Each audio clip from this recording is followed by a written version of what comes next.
السلام علیکم میرے پیارے ویئرز، کیسے ہیں آپ سب؟ امید ہے آپ سب ٹھیک ہوں گے، خیر خیریت سے ہوں گے۔ اللہ تعالیٰ آپ کو اپنے حفظ و امان میں رکھے، اپنی ڈھیر ساری دعاؤں میں مجھے بھی یاد رکھیے گا۔ تو چلتے ہیں ہم آج کے اپنے اس ٹاپک کی طرف۔ تو آج کا ٹاپک ہے اللہ تعالیٰ اور رسول اللہ صلی اللہ علیہ وسلم کی محبت اور اطاعت۔ تو سب سے پہلے ہم جس چیز کا تذکرہ کرنے جا رہے ہیں وہ ہے حب الہی۔ حب الہی سے مراد کیا ہے؟ عربی زبان میں محبت کے معنی دل کی چاہت اور قلبی میلان کے ہیں۔ اس میں صفائی، اخلاص اور ثبات و دوام کے معنی بھی پائے جاتے ہیں۔ حسی اور جبلی محبت ادنیٰ قسم کی محبت ہے، مثلاً لذت کے لیے محبت۔ اس محبت میں انسان اور حیوان برابر ہیں۔ دوسری اعلیٰ قسم کی محبت عقلی اور شعوری ہے، جس کی بنیاد فضیلت ہے۔ یہ انسانوں کے ساتھ خاص ہے۔ یہی محبت انسانیت کا شرف ہے۔ یہ محبت عقل کے تابع اور شرعی آداب کی پابند ہوتی ہے۔ عقلی اور شعوری محبت اس بات کا تقاضا کرتی ہے کہ اللہ تعالیٰ کی محبت سب محبتوں پر فائق ہو۔ اس محبت کو انسانی زندگی میں مرکزی حیثیت حاصل ہے۔ اسے ایسے ہی ایمان و یقین کا نام دیا جاتا ہے، جیسا کہ ارشاد باری تعالیٰ ہے والذین آمنوا اشد حبا للہ، سورۃ بقرہ کی آیت نمبر 165 کا ترجمہ میں آپ کو بتاتی ہوں۔ اور جو ایمان والے ہیں وہ تو اللہ تعالیٰ کی محبت سب سے قوی رکھتے ہیں۔ پھر ارشاد ہوتا ہے سورۃ الحجرات کی آیت نمبر 7 میں ذکر کیا جا رہا ہے ترجمہ، لیکن اللہ تعالیٰ نے تم میں ایمان کی محبت ڈال دی اور اس کو تمہارے دلوں سے سجا دیا۔ اللہ تعالیٰ سے حقیقی محبت کا تقاضا۔ اللہ تعالیٰ سے حقیقی محبت کا کیا تقاضا ہے؟ اس سلسلے میں عام طور پر مخالفین نے یہ سمجھا ہے کہ رسول اللہ صلی اللہ علیہ وسلم جس خدا کی تعلیم دی ہے وہ فقط جبار اور قہار ہے، جس کی ہیبت اور جلال سے تمام بندوں کو صرف ڈرتے اور کانپتے رہنا چاہیے، اور یہ کہ محبت پیار کا نذرانہ اس کے دربار میں قبول نہیں ہوتا۔ دشمنان اسلام کا یہ نظریہ بالکل غلط ہے۔ در حقیقت اللہ تعالیٰ کی ذات اقدس کی تمام جلالی اور جمالی اسماء اس کے پیار اور محبت اور لطف و کرم کے مظہر ہیں۔ اللہ تعالیٰ کی اپنے بندوں سے محبت۔ انسان کی تخلیق سے پہلے ہی اللہ تعالیٰ کو انسان سے محبت ہو گئی تھی۔ اعلان فرمایا، اے فرشتوں، میں زمین میں اپنا خلیفہ پیدا کرنے والا ہوں۔ پھر آدم علیہ السلام کو پیدا کیا تو فرشتوں سے سجدہ کروایا۔ پھر انسانوں کی پیدائش کا سلسلہ شروع ہوا تو اس کی خوراک کا انتظام کیا، ساتھ اس کی تعلیم و تربیت کے لیے انبیاء کرام علیہ السلام کو مبعوث فرمانے کا سلسلہ بھی جاری کیا۔ جیسے جیسے انسانوں کی تعداد بڑھتی گئی، ان کی ضروریات میں اضافہ ہوا تو ساتھ ساتھ ضرورت پورا کرنے کا سامان بھی پیدا ہوتا چلا گیا۔ کائنات کی ہر چیز کو انسان کی خدمت پر مامور کر دیا۔ سورج کو حکم دیا کہ انسانوں کو حرارت فراہم کرو، ان کی فصلوں کو پکاؤ، ان کے گیلے کپڑوں کو خشک کرو۔ گھوڑے کو حکم دیا انسانوں کی خدمت کرو، ان کا بوجھ اٹھاؤ اور انہیں سواری فراہم کرو۔ ہوا کو حکم دیا چلو انسانوں کو سکون پہنچاؤ۔ مختصراً یہ کہ اللہ تعالیٰ کی اپنے بندوں سے محبت کی دلیل ہے کہ وہ ہر وقت ہر گھڑی بن بانگے مفت بلا تخصیص ہر ایک کو آرام و سکون، رزق اور دیگر ضروریات زندگی فراہم کر رہا ہے اور دوسری مخلوقات سے اس کی خدمت کروا رہا ہے۔ اللہ تعالیٰ کی اس محبت کا تقاضا ہے کہ انسان بھی اس سے محبت کرے۔ خالق کائنات ہونے اور ان کی نعمتوں کا تقاضا کیا ہے؟ انسان اگر اپنے وجود اور کائنات میں چھوٹی موٹی بڑی چیزوں پر نگاہ ڈالے تو اسے اپنے ہی جسم کے ساتھ ہاتھ، پاؤں، ناک، کان اور آنکھیں اور اللہ تعالیٰ کی عطا کردہ بہت بڑی نعمتیں نظر آئیں گی۔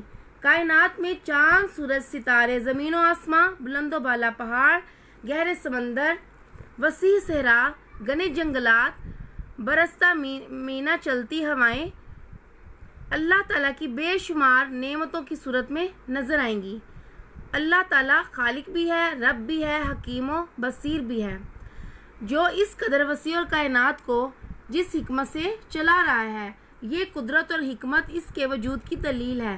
اس کی تسلیم کرنے سے حیات انسانی اور وجود کائنات کا درست ادارک بھی حاصل ہوتا ہے۔ انسان کی عظمت اسی میں ہے کہ وہ اپنے خالق کو تسلیم کرے اور اس کی محبت میں سرشار رہے اور اس کے احکامات پر عمل کرے۔ اللہ تعالیٰ کے ساتھ محبت سے مراد، اللہ تعالیٰ سے محبت سے مراد کیا ہے؟ اللہ تعالیٰ کی ہم پر بے شمار نعمتیں اور رحمتیں اور احسانوں اور اس کے ہمارے ساتھ بے پناہ محبت کا تقاضا ہے کہ ہم بھی اپنے خالق و مالک اور رب کے ساتھ بے پناہ محبت کریں اور اس کی رحمتوں اور احسانوں کا شکر ادا کرتے رہیں۔ اللہ تعالیٰ سے محبت کرنے کا مطلب یہ ہے کہ انسان زیادہ سے زیادہ اللہ کی عبادت کرے اور اللہ کے احکامات پر پوری طرح عمل کرے۔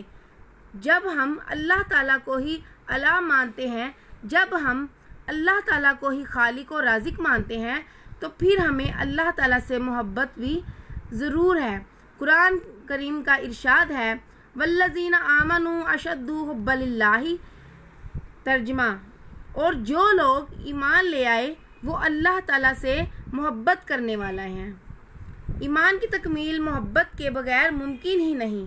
جس عمل میں ذوق اور محبت نہ ہو وہ کھوکھلا اور بے توفیق سا ہو جاتا ہے۔ محبت کا قانون ہے کہ جس سے محبت کرتا ہے اس کی ہر ادا ہر بات پر قربان ہوا چلا جاتا ہے اور بلا چوچرا اس کا ہر حکم بجا لاتا ہے۔ اسی طرح اللہ تعالیٰ سے محبت کا تقاضا یہ ہے کہ اس کے احکامات کو دل سے تسلیم کریں اور پوری دل جمعی سے ان پر عمل کریں۔ اپنے کسی مفاد، کسی خواہش کو ان کی ادائیگی میں رکاوٹ نہ بننے دیں، بلکہ اس کی رضا کے لیے ہر چیز پر قربان کرنے کے لیے تیار رہیں، جس کی مثال حضرت ابراہیم علیہ السلام نے قائم کی۔ اللہ تعالیٰ نے جب فرمایا میری راہ میں اپنی سب سے پیاری چیز قربان کرو، تو آپ علیہ السلام نے اپنے لخت جگر حضرت اسماعیل علیہ السلام کے گلے پر چھری رکھ دی۔ یا پھر اللہ تعالیٰ سے محبت کی مثال حضرت رابعہ بصری رضی اللہ تعالیٰ عنہ نے کی ہے، جو ساری رات اللہ تعالیٰ کی عبادت میں مشغول رہتی، دن چڑھ جاتا تو عرض کرتی اے اللہ، تو نے راتیں اتنی چھوٹی بنائی کہ 2 رکعت نماز ادا نہیں کر سکتی۔ یا پھر اللہ تعالیٰ سے محبت کی مثال حضرت اویس کرنی کی ہے، جو جنگل میں بکریاں چرنے کے لیے چھوڑ کر اللہ تعالیٰ کی عبادت میں مشغول ہو جاتے۔ یا پھر اللہ تعالیٰ سے محبت کی مثال ہمارے نبی صلی اللہ علیہ وآلہ وسلم کی ہے کہ ساری رات اللہ کی عبادت میں مشغول رہتے اور پاؤں میں ورم آ جاتا، یہاں تک کہ اللہ تعالیٰ کو خود فرمانا پڑا کہ اے میرے حبیب صلی اللہ علیہ وآلہ وسلم، ساری رات نہ جاگا کرو، آدھی رات یا اس سے کم و بیش عبادت کر لیا کرو اور آدھی رات آرام کر لیا کرو۔ اطاعت کسے کہتے ہیں؟ اطاعت کا لغوی معنی ہے تابع داری، فرما برداری، تعمیل، حکم۔ اطاعت کی کئی صورتیں ہیں۔ ایک اطاعت تو اجرت پر کرائی جاتی ہے، مثلا تنخواہ، اور ملازم اپنے مالک یا افسر کی اطاعت تنخواہ کے عوض کرتا رہے گا، اور جب نوکری چھوڑے تو اطاعت بھی ختم ہو گئی۔ دوسری اطاعت طاقت سے کرائی جاتی ہے، بادشاہ یا حکمران ڈنڈے کے زور پر رعایا سے اطاعت کرواتا ہے، مگر دین کی اصطلاح میں نبی اکرم صلی اللہ علیہ وسلم کی اطاعت سے مراد آپ صلی اللہ علیہ وسلم کے فرمودات پر عمل کر کے رضائے الہی حاصل کرنا، ثواب حاصل کرنا اور اپنی عاقبت بہتر بنانا ہے۔ یہ اطاعت بھی 2 قسم کی ہے۔ ایک تو ظاہری اطاعت ہے، جیسے آپ صلی اللہ علیہ وسلم نے فرمایا ویسے ہی عمل کر کے بھی دکھایا۔ مثلا آپ صلی اللہ علیہ وسلم نے فرمایا یوں نماز پڑھو، یوں قیام کرو، یوں سجدہ کرو۔ نماز میں قیام، رکوع، سجدہ بھی آپ صلی اللہ علیہ وسلم کے فرمان کے مطابق کر لیا، اطاعت ہو گئی، مگر دل سے نہ کیا اور محبت سے نہ کیا، عشق سے نہ کیا، نماز ادا کرنے سے کوئی لذت حاصل نہ ہوئی، تو ایسی اطاعت ہی نہیں ہے، منافقت ہے۔ اصل اطاعت وہ ہے جس میں ظاہری عمل کے پیچھے دلی چاہت اور قلبی میلان ضرور ہو۔ اس مقصد کے لیے اللہ تعالیٰ کا ارشاد کی صورت میں ہے۔ ترجمہ: تمہارے رب کی قسم، یہ لوگ اس وقت تک ایمان والے نہیں جب تک کہ اپنے تنازعات میں آپ صلی اللہ علیہ وسلم کا حکم نہ مان لیں، اور پھر یہ کہ جو فیصلہ آپ صلی اللہ علیہ وسلم کریں اس پر تنگ دل نہ ہوں بلکہ پورے طور سے پر تسلیم کر لیں۔ اس آیت مبارکہ سے صاف ظاہر ہوتا ہے کہ نبی اکرم صلی اللہ علیہ وسلم کے ہر حکم کو دلی رضا و رغبت سے تسلیم کرنا پورے ایمان کی نشانی ہے۔ اس بات پر اعتراض کرنا یا تنگ دلی کا مظاہرہ کرنا ایمان کی کمزوری بلکہ منافقت کی نشانی ہے۔ اگر اس عمل میں تھوڑا اضافہ کر لیں یعنی نبی صلی اللہ علیہ وسلم کے فیصلے کو ناپسند کریں تو سارے اعمال اکارت جائیں گے کیونکہ نبی صلی اللہ علیہ وسلم کا فیصلہ اللہ تعالیٰ کا فیصلہ ہے۔ نبی صلی اللہ علیہ وسلم کا کوئی فیصلہ غلط نہیں کرتے تھے۔ اسی طرح نبی صلی اللہ علیہ وسلم کے ہر حکم کی اطاعت اللہ تعالیٰ کی اطاعت ہے۔ نبی پاک صلی اللہ علیہ وسلم کی اطاعت کیوں ضروری ہے؟ نبی اکرم صلی اللہ علیہ وسلم کی اطاعت کیوں ضروری ہے؟ اللہ تعالیٰ نے اپنا ہر حکم، ہر بات نبی پاک صلی اللہ علیہ وسلم کی وساطت سے انسانوں تک پہنچائے، یہاں تک کہ اپنی آخری کتاب قرآن مجید بھی نبی پاک صلی اللہ علیہ وسلم پر اتاری۔ اللہ تعالیٰ نے تو صرف احکامات صادر فرمائے، نبی پاک صلی اللہ علیہ وسلم نے ہر حکم کا عملی نمونہ لوگوں کے سامنے پیش کیا۔ اس کے حکم کی بجا آوری کس طرح، کس انداز سے، کب اور کیوں کرنی ہے، یہ سب کچھ ہمیں نبی صلی اللہ علیہ وسلم سے سیکھنا ہے۔ مثلاً اللہ تعالیٰ نے نماز قائم کرنے کا حکم دیا، مگر نماز قائم کیسے کرنی ہے یہ ہمیں رسول اللہ صلی اللہ علیہ وسلم نے سکھایا۔ اس لیے اللہ تعالیٰ کے ہر حکم کی تعمیل کے لیے رسول اللہ صلی اللہ علیہ وسلم کی اطاعت ضروری ہے، اور حقیقت یہ ہے کہ رسول اللہ صلی اللہ علیہ وسلم کی اطاعت اصل میں اللہ تعالیٰ کی اطاعت ہے۔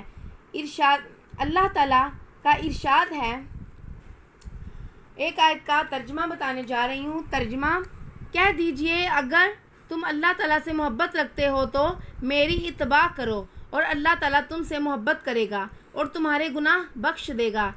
اللہ تعالیٰ بخشنے والا، رحم کرنے والا ہے۔ اس آیت مبارکہ سے تو صاف ظاہر ہوتا ہے کہ نبی اکرم صلی اللہ علیہ وسلم کی اطاعت تو بہت ہی ضروری ہے، بلکہ اللہ تعالیٰ سے محبت کا تقاضا یہ ہے کہ رسول صلی اللہ علیہ وسلم کی اتباع کی جائے۔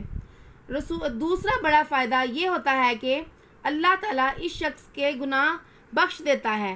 یہی نہیں، اللہ تعالیٰ نے بار بار قرآن پاک میں ارشاد فرمایا، اطیعوا اللہ و اطیعوا الرسول ولا تبطلوا اعمالکم۔ ترجمہ: اللہ تعالیٰ اور رسول صلی اللہ علیہ وسلم کی اطاعت کرو اور اپنے اعمال ضائع نہ کرو۔ مطلب یہ کہ اللہ تعالیٰ کی اطاعت کر کے تم نے نیک اعمال جمع کیے ہیں۔ اگر محمد صلی اللہ علیہ وسلم کی اطاعت نہ کرو گے تو تمہارے اعمال ضائع ہو جائیں گے۔ اس لیے نبی اکرم صلی اللہ علیہ وسلم کی اطاعت ضروری ہے۔ اطاعت بھی وہ ہے جس میں محبت اور پیار کا عنصر پایا جائے، دلی رغبت شامل ہو۔ اطاعت ہو تو ویسی ہو جیسے صحابہ کرام رضی اللہ تعالیٰ عنہ کی تھی، جو رسول اللہ صلی اللہ علیہ وسلم کے حکم پر جانیں نچھاور کرنے کے لیے تیار رہتے تھے۔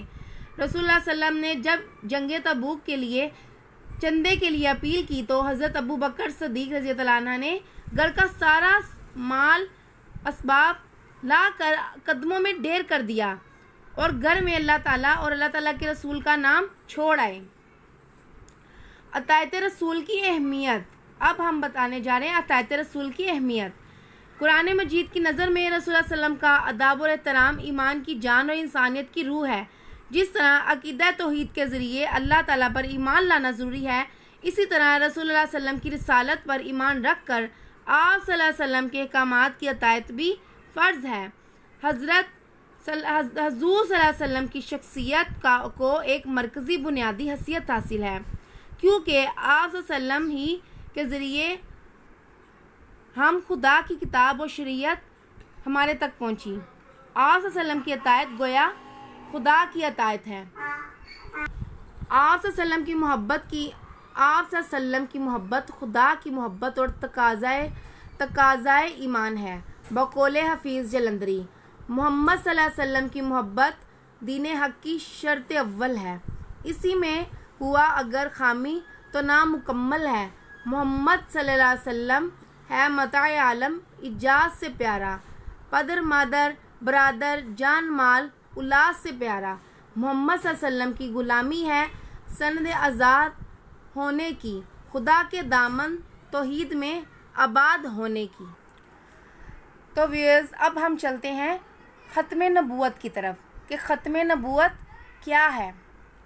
ختم نبوت کا عقیدہ اسلام کے بنیادی عقائد میں سے ایک ہے، جس کا مطلب یہ ہے کہ حضرت محمد مصطفیٰ صلی اللہ علیہ وآلہ وسلم خاتم النبیین ہیں، یعنی آپ صلی اللہ علیہ وسلم اللہ کے آخری نبی اور رسول ہیں۔ نبوت حضرت محمد صلی اللہ علیہ وسلم کی ذات پر ختم کر دی گئی۔ آپ صلی اللہ علیہ وسلم کے بعد کوئی نبی یا رسول آنے والا نہیں ہے۔ جو شخص ختم نبوت پر ایمان نہیں رکھتا وہ دائرہ اسلام سے خارج ہے۔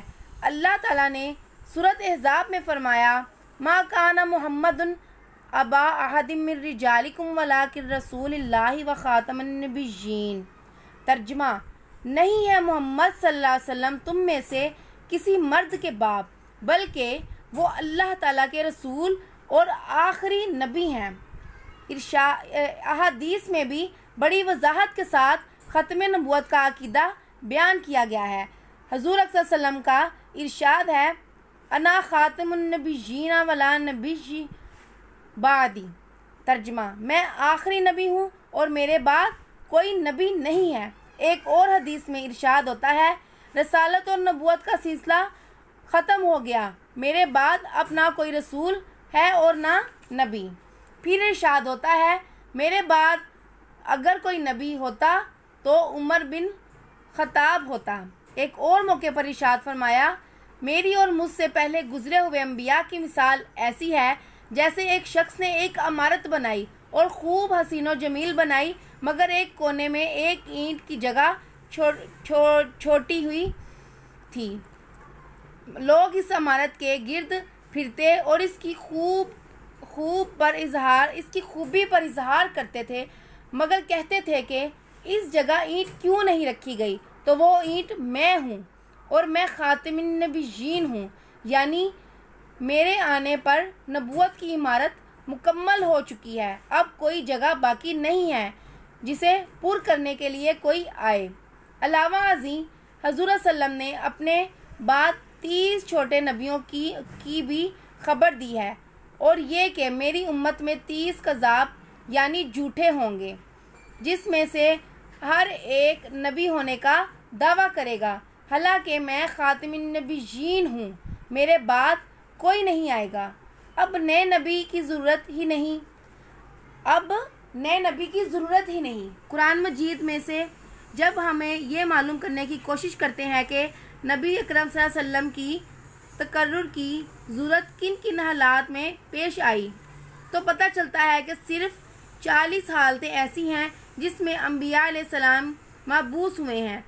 اول یہ کہ کسی خاص قوم میں نبی بھیجنے کی ضرورت اس لیے ہوئی کہ اس میں پہلے کبھی نبی نہ آیا تھا اور کسی دوسری قوم میں آئے ہوئے نبی کا پیغام بھی ان تک پہنچ نہ سکا تھا۔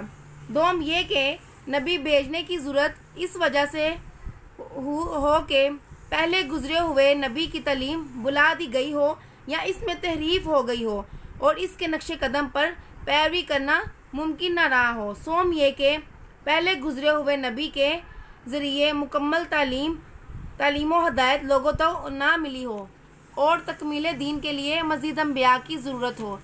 چہارم یہ کہ ایک نبی کے ساتھ اس کی مدد کے لیے ایک اور نبی کی حاجت ہو۔ اب یہ ظاہر ہے کہ ان میں سے کوئی ضرورت بھی نبی اکرم کے بعد باقی نہیں رہی۔ قرآن مجید خود کہہ رہا ہے حضور صلی اللہ علیہ وسلم کو تمام دنیا کی ہدایت کے لیے مبعوث کیا گیا اور دنیا کے تمدنی تاریخ بتاتی رہی ہے کہ آپ صلی اللہ علیہ وسلم کی بعثت کے وقت سے مسلسل ایسے حالات موجود رہے ہیں کہ آپ صلی اللہ علیہ وسلم کی دعوت سب قوموں کو پہنچ سکتی تھی اور ہر وقت پہنچ سکتی ہے۔ اس کے بعد الگ الگ قوموں میں انبیاء آنے کی کوئی حاجت باقی نہیں۔ قرآن مجید بھی گواہ ہے کہ اس کے ساتھ حدیث و سیرت کا پورا ذخیرہ اس امر کی شہادت دے رہا ہے کہ حضور اکرم صلی اللہ علیہ وسلم کی لائی ہوئی تعلیم بالکل صحیح صورت میں موجود ہے۔ اس میں مسخ و تحریف کا کوئی عمل نہیں ہوا ہے۔ جو کتاب آپ صلی اللہ علیہ وسلم لائے تھے اس میں ایک لفظ کی بھی کمی بیشی آج تک نہ ہوئی ہے نہ قیامت تک ہو سکتی ہے۔ جو ہدایت آپ صلی اللہ علیہ وسلم نے اپنے قول و عمل سے کی اس کے تمام آثار آج بھی اسی طرح ہمیں مل رہے ہیں گویا ہم آپ صلی اللہ علیہ وسلم کے زمانے میں موجود ہیں، اس لیے دوسری ضرورت بھی ختم ہو گئی ہو۔ تو ہمیں چاہیے کہ ہم سب اللہ تعالیٰ کی اطاعت اور صلی اللہ علیہ وسلم کی اطاعت کریں، دونوں چیزوں پر عمل کریں۔